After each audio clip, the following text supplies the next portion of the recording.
menggunakan dari original KTM 390. Teman-teman bisa cek untuk harganya juga cukup lumayan ya kan, sekitar untuk harga part secondnya sekitar 7.500-an lah. Untuk teman-teman bisa lihat pemasangannya di konten kita sebelumnya untuk wiring jalur kabelnya, karena pasti butuh penyesuaian untuk pemasangannya kan, karena untuk jumlah pin dan kabelnya juga berbeda. Untuk part-part yang kita pasang kurang lebih sekitar masuk 25 jutaan untuk motor ini. Jadi modifnya seharga ya lumayan lah untuk budget-budget pelajar. Jadi untuk konsep motor ini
Assalamualaikum warahmatullahi wabarakatuh. Kembali lagi dari Bos Auto Konsep Mojokerto. Kali ini kita mau review kerjaan kita dengan konsep KTM ya. Tapi untuk teman-teman yang lihat motor ini mungkin secara tampilan tidak banyak perubahan. Padahal di motor ini hampir 80% untuk dari sektor bodi dan kaki-kaki semua udah berubah dan bukan originalnya ya. Jadi motor ini berbasis Honda CB150, perubahan cukup signifikan di semua sektor kaki-kaki dan bodi. Oke, kita lanjut, kita review part apa aja yang kita rubah di motor ini. Teman-teman bisa cek. Kita mulai dari kaki-kaki bagian depan ya. Untuk bagian upside down kita menggunakan dari original CB150 V4 versi yang terbaru. Kita ambil original dari mulai stang kemudi, riser, berikut upside down-nya kita gunakan original, dan juga untuk selebar bagian depan kita gunakan dari CBR 250RR original juga.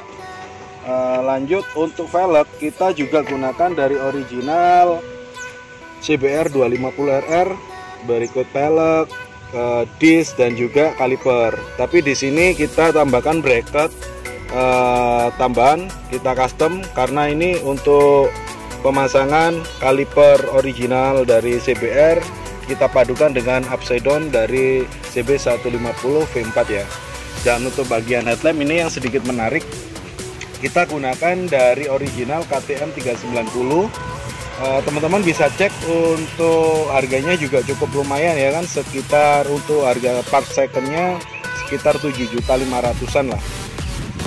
Untuk teman-teman bisa lihat pemasangannya di konten kita sebelumnya untuk wiring jalur kabelnya, karena pasti butuh penyesuaian untuk pemasangannya kan, karena untuk jumlah pin dan kabelnya juga berbeda. Untuk sen kita gunakan dari original CB150 LED sendiri. Nah, di sini untuk bagian stang kemudi kita gunakan pengereman tetap dari original CB150. Untuk holder kanan kita gunakan dari original Honda PCX.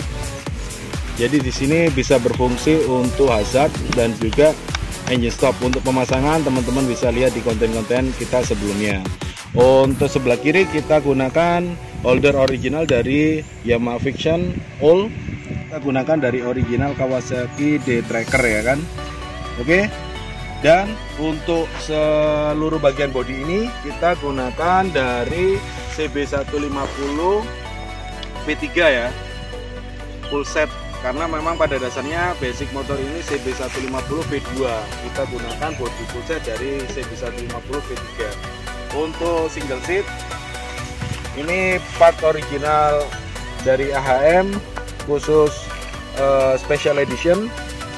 Untuk stop lamp kita gunakan dari original, tapi kita custom tambahi DRL fleksibel berwarna merah. Teman-teman bisa lihat untuk nyalanya seperti ini.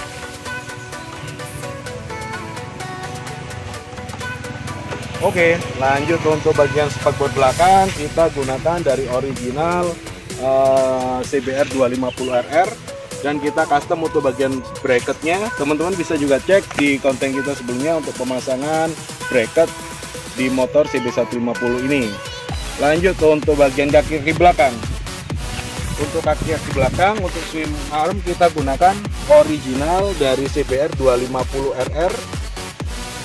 Berikut disc dan juga kalipernya, juga gear belakang, dan untuk rantingnya kita gunakan dari aftermarket Prograde PK ukuran 520.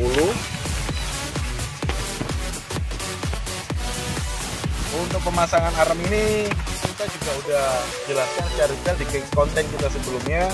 Untuk pemasangan arm CBR 250RR original di motor CB150. Untuk exhaust kita gunakan juga original dari CBR 250RR, yang pastinya kita juga bakal kita rubah untuk bagian slip on dan juga bracket ya. Untuk selang rem kita gunakan dari produk TDR. Untuk bagian undercoil kita gunakan dari CB150 original. Lanjut untuk bagian sensor sebelah kiri. Di sini kita tambahkan translate ya dari Agna,